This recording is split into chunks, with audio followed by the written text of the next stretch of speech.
ළමයි නීච බඩු වලට අහු වෙලා තියෙනවද? බලන්නකෝ එයාගෙත් මෙන්න මේ ලක්ෂණ තියෙනවද කියලා.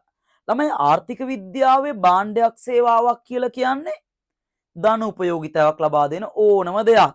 ස්පෘශ්‍ය හෝ අස්පෘශ්‍ය. ධන උපයෝගිතාවක් ලබා දෙන ඕනම දෙයක්.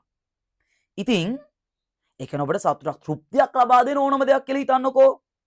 ළමයි නීච භාණ්ඩ කියන්නේ බෑඩ් ගුඩ් කියලා කියන්නේ ඍණ උපයෝගීතාවයක් සහිත දේ. අපි ගාව නීච භාණ්ඩයක් අපි ආර්ථික විද්‍යාව අඳුන ගන්න දේ තමයි භාණ්ඩෙත් දීලා මුදලුත් දෙනවා. හිතන්නකෝ ළමයි මල අපද්‍රව්‍ය ගෙදර වැසිකිලි වල උතුරනවා මොකක් හරි ප්‍රශ්නයක් කියලා.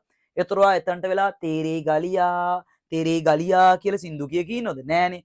ඔයා කරන්නේ ගලි බවුසරේ ආපු ගමම්ම ඒවත් දීලා මොකද කරන්නේ? මුදලුත් දෙනවා. භාණ්ඩෙත් දීලා මුදලුත් දෙනවා. නීච භාණ්ඩ. නිකන් ළමයි හිතන්නකො මෙහෙම කවදා හරි දවසක මනමාලයට කැමති වුණාට පස්සේ මොකද වෙන්නේ? භාණ්ඩෙත් දීලා දෑවැද්දක් දෙන්න වෙනවා. ඉතින් ඇයි ළමයි බෑඩ් ගුඩ් නීච භාණ්ඩ ගන්න ඔයා ඔච්චර පස්සෙන් යන්නේ? නීච භාණ්ඩ මුදලුත් දීලා භාණ්ඩයක් දෙනවා. බැහැර කරන්නත් පිරිවැයක් දරන්න වෙනවා. මම නිකන් කිව්වේ දෑවැද්දක් දීලා. හරි ඕනේ.